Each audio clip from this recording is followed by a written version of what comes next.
to Enterprise Morning, reaching you from Enterprise Television from the economic capital of Nigeria. I am Henry Igwibiki. And I am Jane. I know. All right, we kick off today with our newspaper headlines, and right after that in the jiffy would be our main conversation also for today. Please do well to be part of what we do. Have a say in what we say. You can always find and reach us at enterprisetvnews.com. You may equally like, comment, and follow us on all our social media platforms at Enterprise TV7. We're very so honored this morning to have with us Innocent Aduluba, journalist, public affairs analyst. Thank you so very much, Innocent, and good morning. It's my pleasure to be here. Thank you.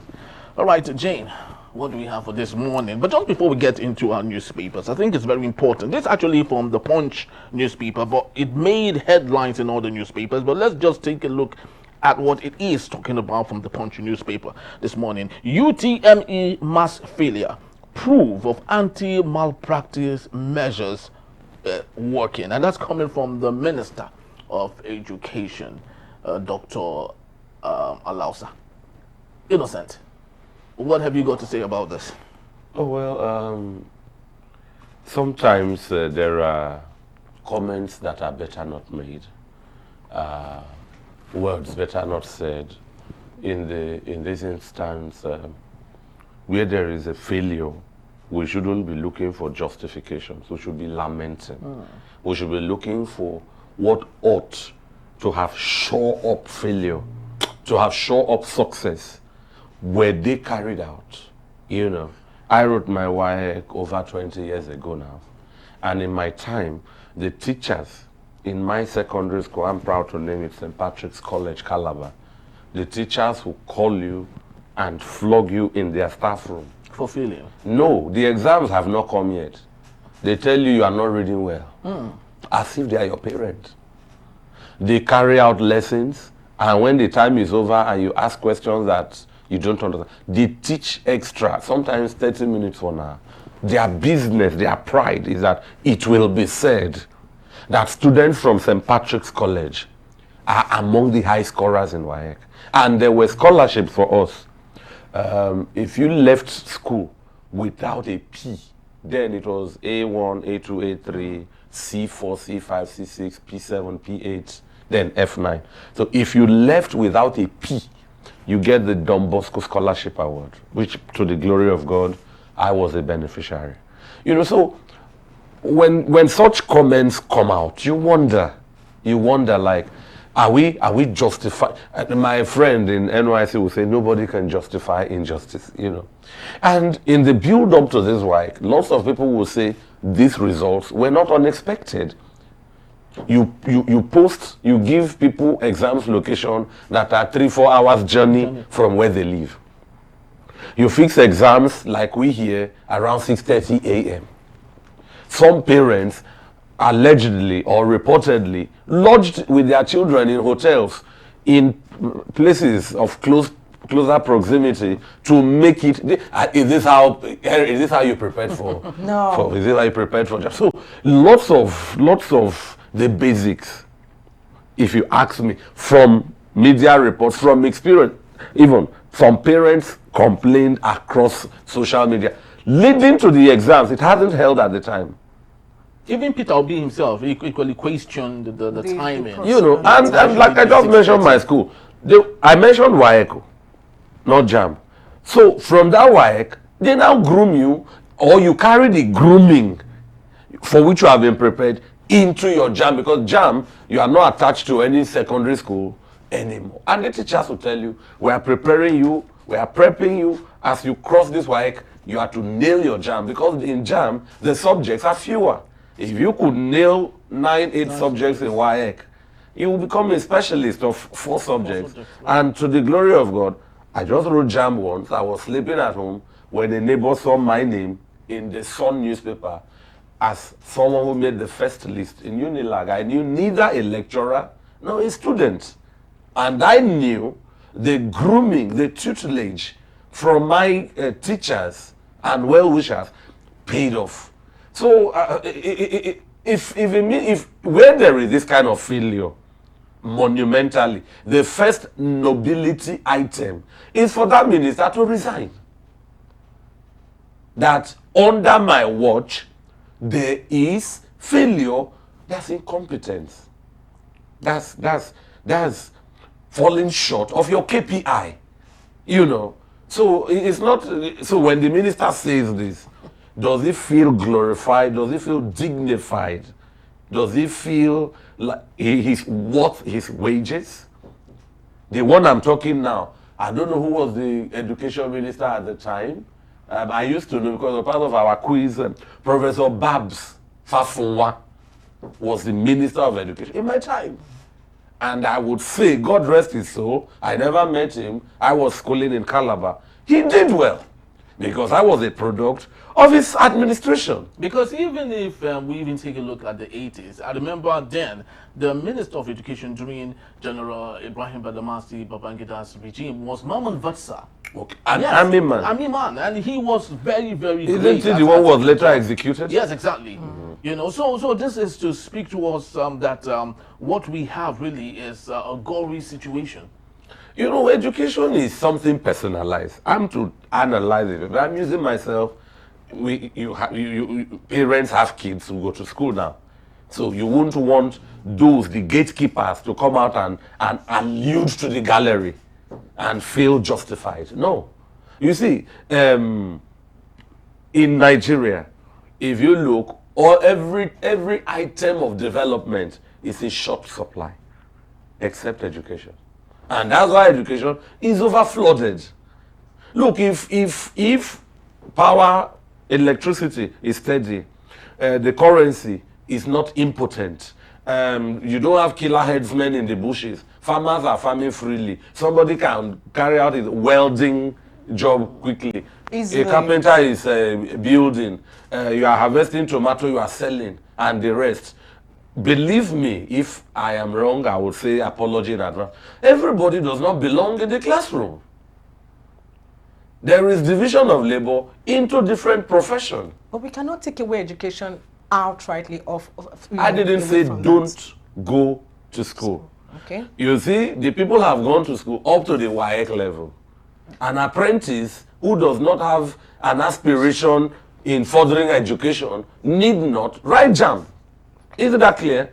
You know, look, in my class at the MSc, we had finished master's degree. I had called one of my friends, bros, how is it going? And he said, he just registered for tailoring or fashion design. And the person he registered with was his WAEC mate who never went to university or master. He, at the time, had owned buildings, had chains of his tailoring stores, and so was an employer of labor already. This example you have given is why a lot of people have lost interest in education, because some of them have believed, with all the I go to school, you have to search for a job. If you don't know who, know who. Yeah. So it became a cliche then. Who education help? Who education help? Our education is a scam, because eventually you go to school somehow. You read Yoruba, eventually you find yourself in bank and all of it. So the credibility of having to go to school, you go into the classroom, let's use it at that, because there's education from the home. You understand? We have informal education, formal education and all that. It begins to question. And then if the minister, just like you said, can celebrate that, yes, the cheating chip had been tackled, then what level of education are we, where are we when it comes to education in our country? Education, take it from me, education is a scam. Oh, so you are also a subscriber of that. Education is a scam recently. Education in Nigeria has been made by the Nigerian government to become a scam. In the days of yore, there were rubber plantations. Nigeria assembled vehicles, Leland, Stay, you name them. Radio stations, cocoa plantations, groundnut pyramids, Beniseed, salt. Education was not a scam.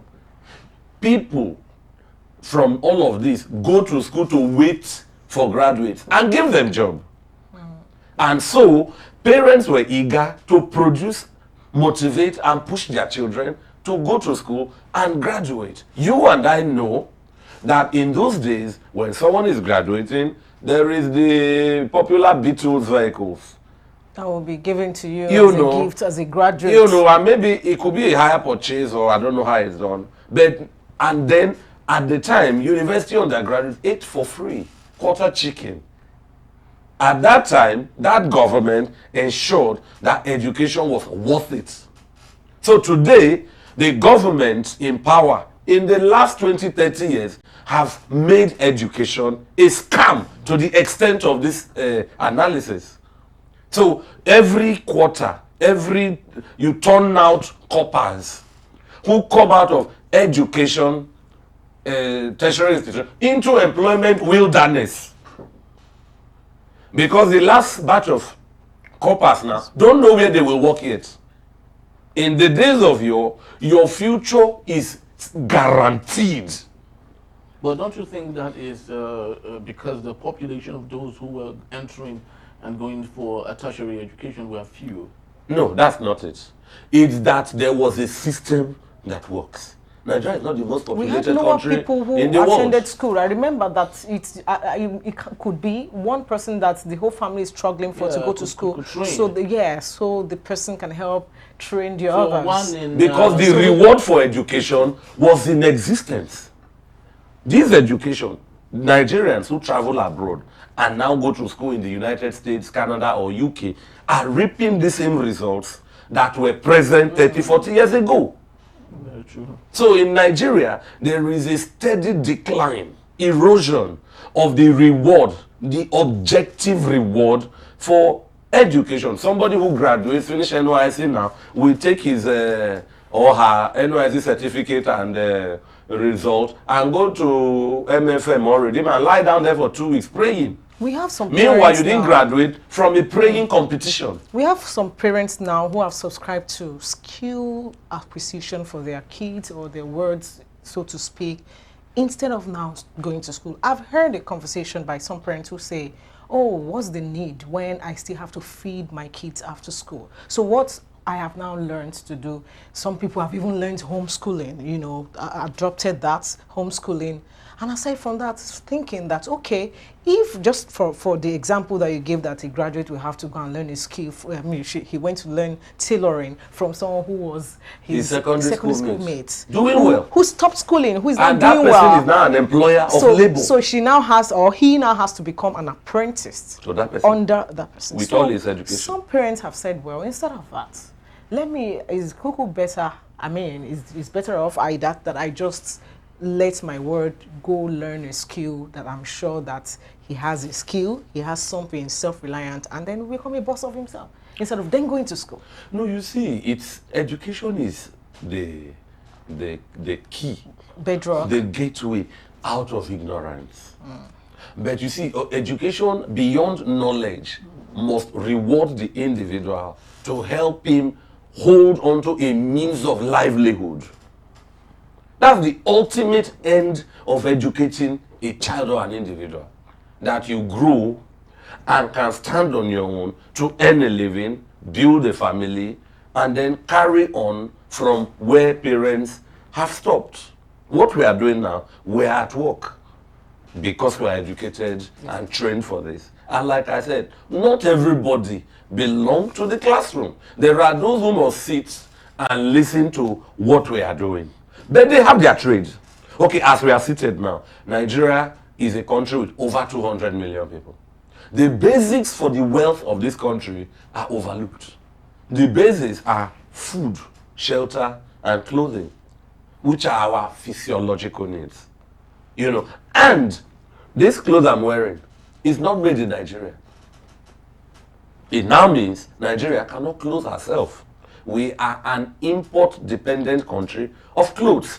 What happened to this was a tailor sewed it. The fabric were not made here. But Nigeria, in the days of yore, has massive textile functioning companies. I've been to Kakuri United Textiles in Kaduna. Sure. There is the ones at Aswani here. There were large cotton farms. Where are they today? The land didn't run away. It's still there. No cotton. What happened to our technical schools? Well, that's a talk for another day, to be honest to you, because, you know, there's so much to talk about on this particular matter. And that's why, for me, I'm very much concerned about, you know, those that we put in the helm of affairs in this country, when we have a Dr. Alausa, who I would love to believe is a medical doctor, actually.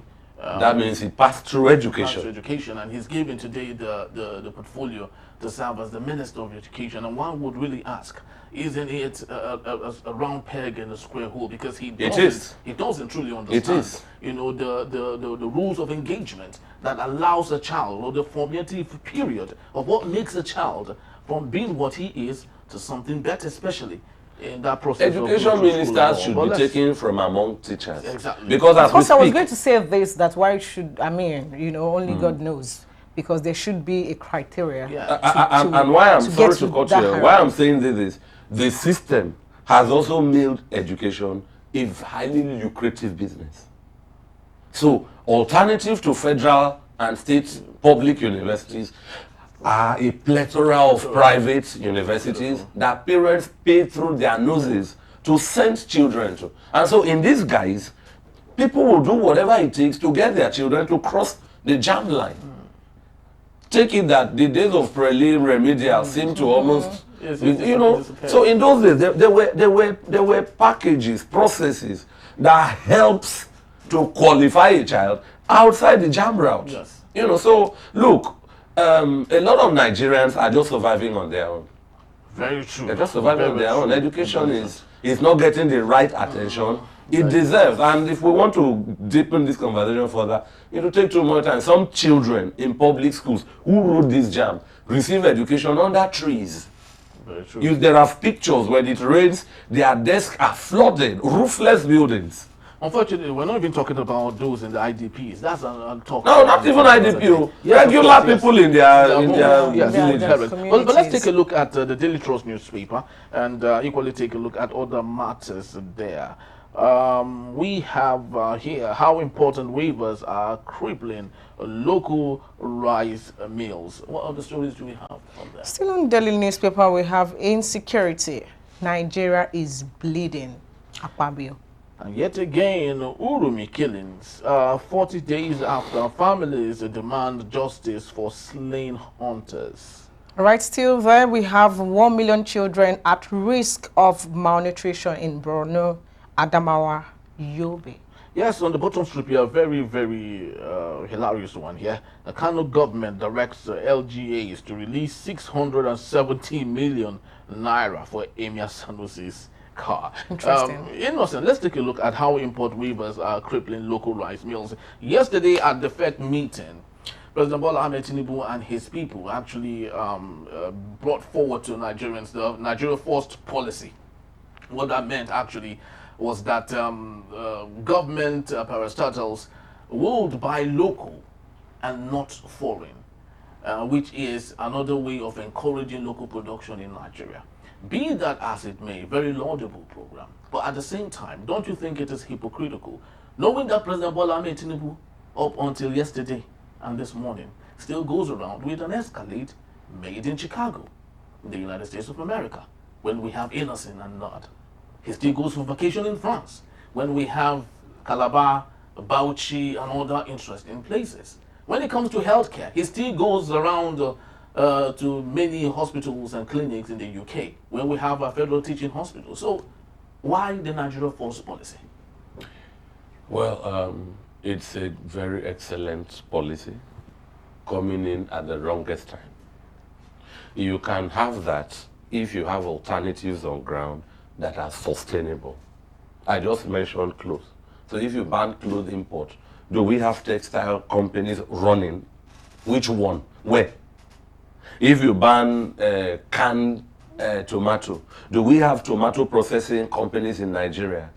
How many? Proportional to the population. If you ban importation of fruit juice, are we processing fruit juice in Nigeria? We. At what volume?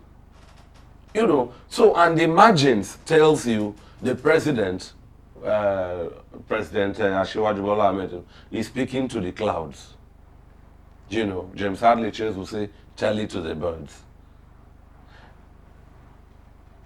Vehicles are manufactured in Nigeria, you've mentioned it. There is GAC, there is Innocent. Innocent. Which Nigerian elected person local government chairman, a member of a state house of assembly,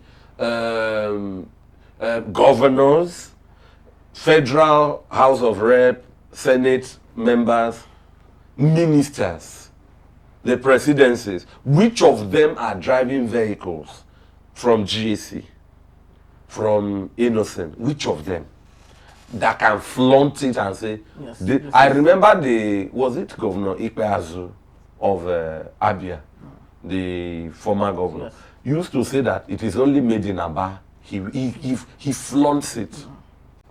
So we can now say this man is living his talk. Yes.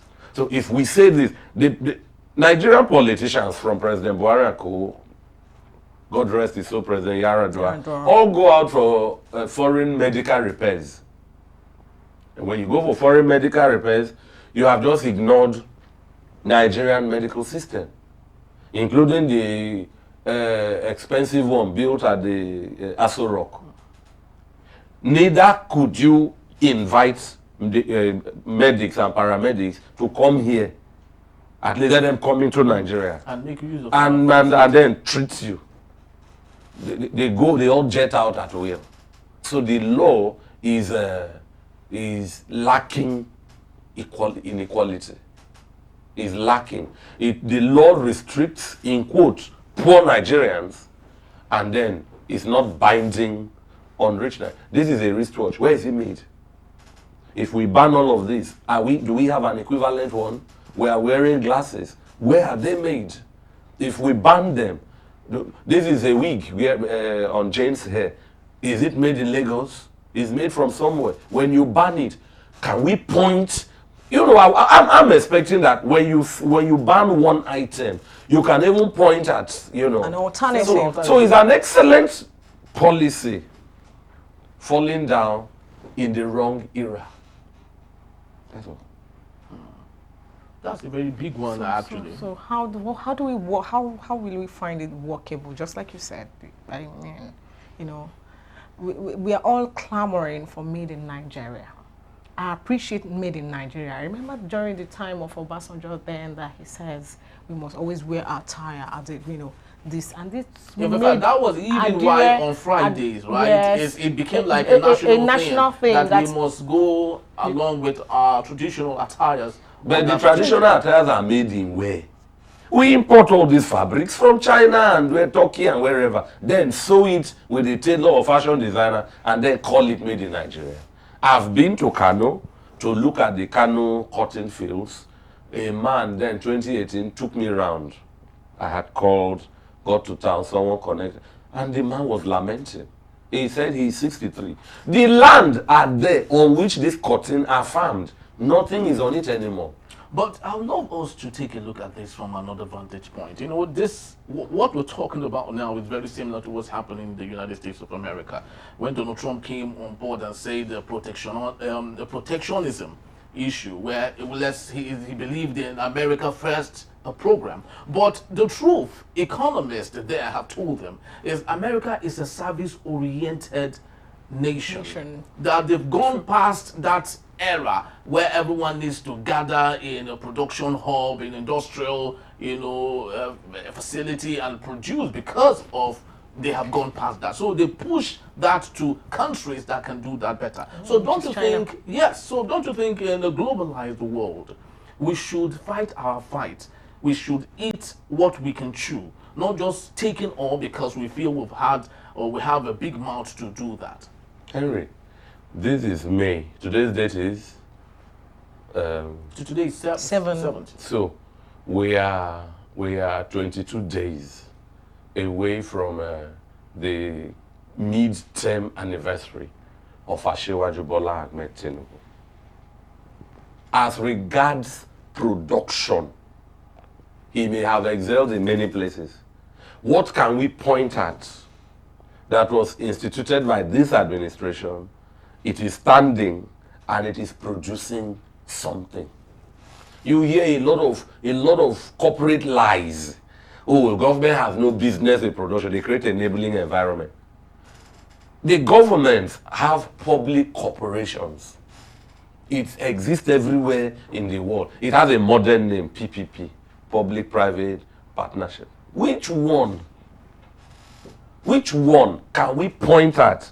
Physically, it is standing and it is running. Nowadays, some of the achievements of this administration is Dangote's refinery, a private person's property, irrespective of who are the co-investors. It's now government's achievement. Why? It is a product of the reforms of the ongoing government. I ask, is the NNPC immune to these reforms? That's an older refinery standing. Is it immune? So, look, where there is the absence, okay, if we want to talk all of this around, it comes down to one index, the power of your local currency. Is the Naira growing or shrinking? Because the truth of the matter is, if we locally produce here, it Yes. becomes more expensive. The reason why rice is an all-time high during Muhammad Buhari's era was because he banned the importation of rice. And it was said that Nigerians should produce their own rice, and the price of rice jumped. Was it Nigerians couldn't well afford it any timed? longer. Was it well timed? Secondly, with regards to farming, farmers today are being threatened not to farm by killer herdsmen. So look, if you name one thing, it will overlap into another. In this country reputed for quenching wars in Liberia and Sierra Leone, cannot quench insurgencies in pockets.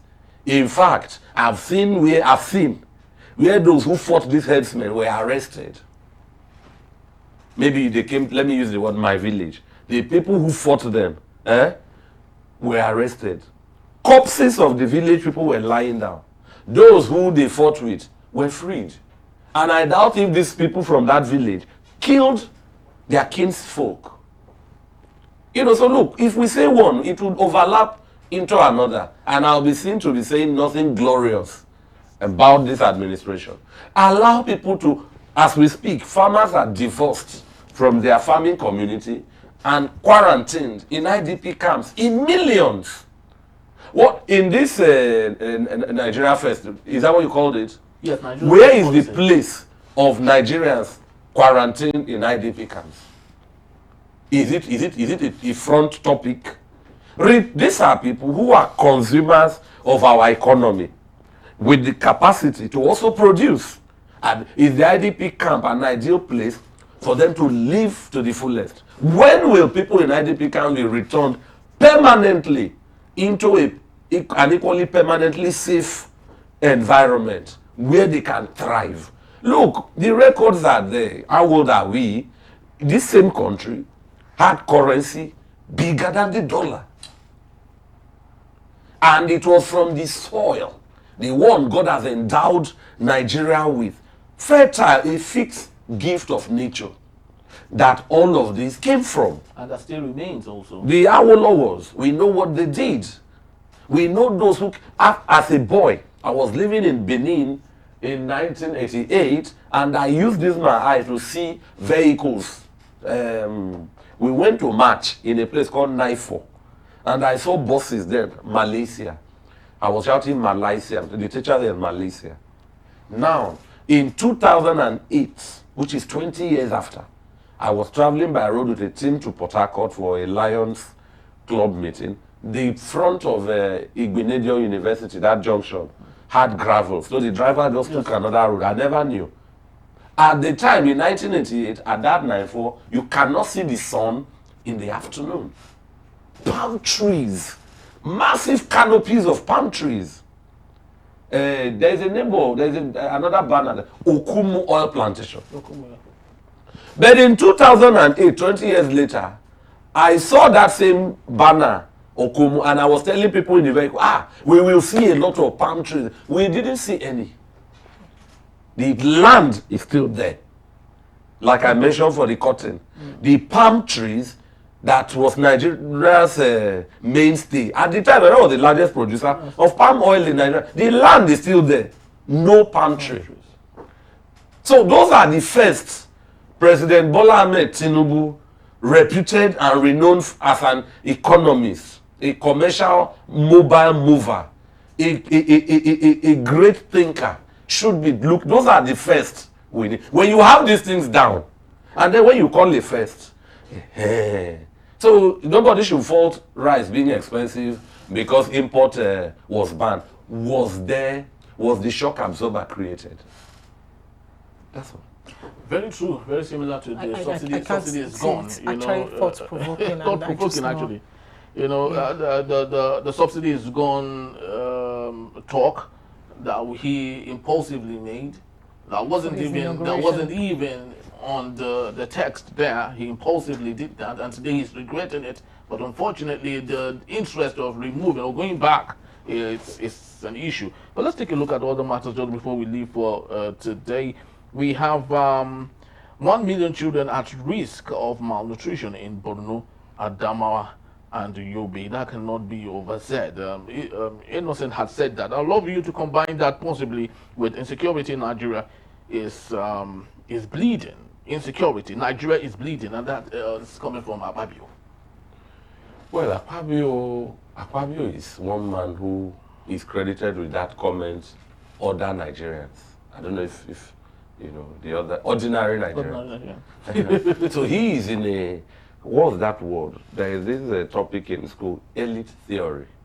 In elite theory, there is elite circulation. And so Akpabio is already circulated in the upper echelon. And so as an elite, he can say this and withdraw back to his cozy environment. And that would translate to lip service. That's what translates to lip service. You see, people like, there is that professor we read online, Mulumba. Yes. Including the man that is much maligned, Traore in Burkina Faso. There are heroes in India, Mahatma Gandhi. You know, these are people who live the lives of their people. So when they say this, you will know they are speaking from what they are feeling. In developed democracies, Switzerland, the United States of America, representatives of the people, whether at state level or federal level, don't live in. If you are from Ogun State and you are representing Ijebu-Ode at Ogun State House of Assembly, you don't live in Abeokuta. It is statutory that you live in Ijebu and attend assembly meetings. If you are from Ogowu or Ngopala in Imo, and you are in that constituency representing your people in Abuja, you are not to live in Abuja. You attend senator sessions, plenaries, and after they close, you go and live with your people. So if Godswill Akpabio, Senate President, is not even from Uyo, if he is not from Uyo, as in Uyo is the capital of Akwa Ibom, there are many good places there, Eke, Korekpene, Itru, Etinan, Ekpetai, many of those local governments there, Parenin, like that. If he is from one of those, statutorily, as in if he's not even from the state capital that is, let me use the word, urbanized, that is where he should be living. And then when he says Nigeria is bleeding, it will be just reckonable that this man is speaking from the environment where he is. But as soon as someone gets voted, even someone you know, he relocates to Abuja and makes triumphant entry back home. You see them coming back, people line, drum, and what their achievement is they won election. They didn't invent a broom or two people. You know, so it's a travesty that it's just like what I just said now. While Akpabio, the Senate President, all senators, governors, ministers live on islands of opulence, masses of Nigerians are wallowing in oceans of poverty.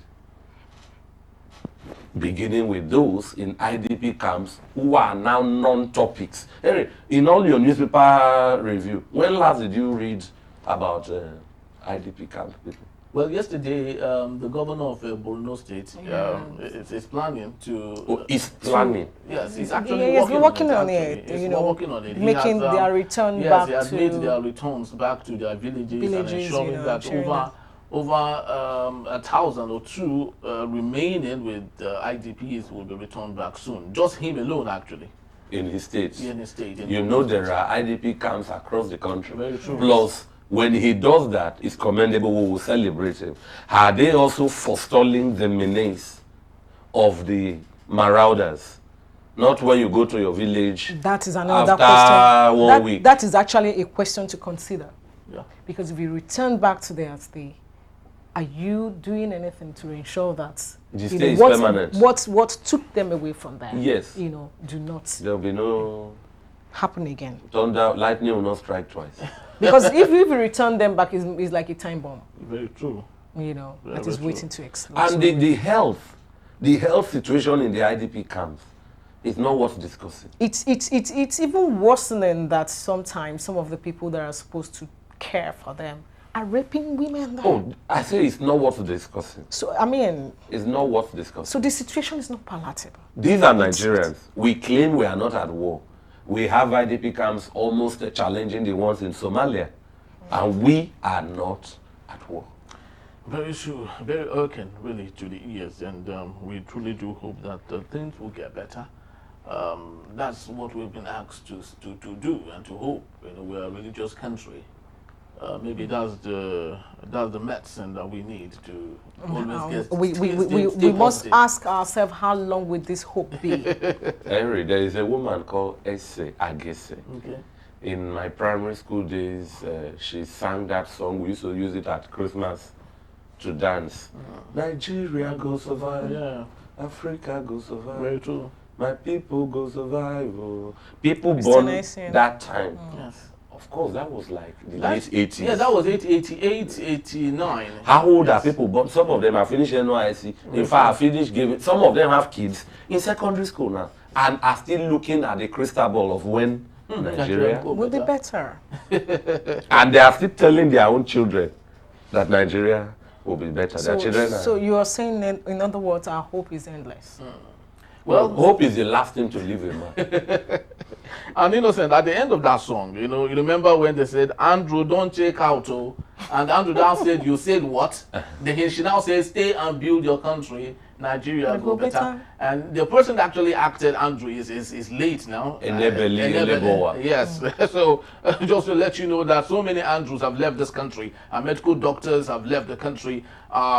IT experts and gurus have left the country. People are taking loans to live to like People are leave. selling off their properties and leaving the country because they do not trust Nigeria any longer. Well, we need another person to do a remix of that song. Hopefully, maybe that will make it better and encourage Nigerians to stay if it's possible. Well, that's the end to this particular segment. I'd love to say thank you to Innocent Aduluma for being part of it.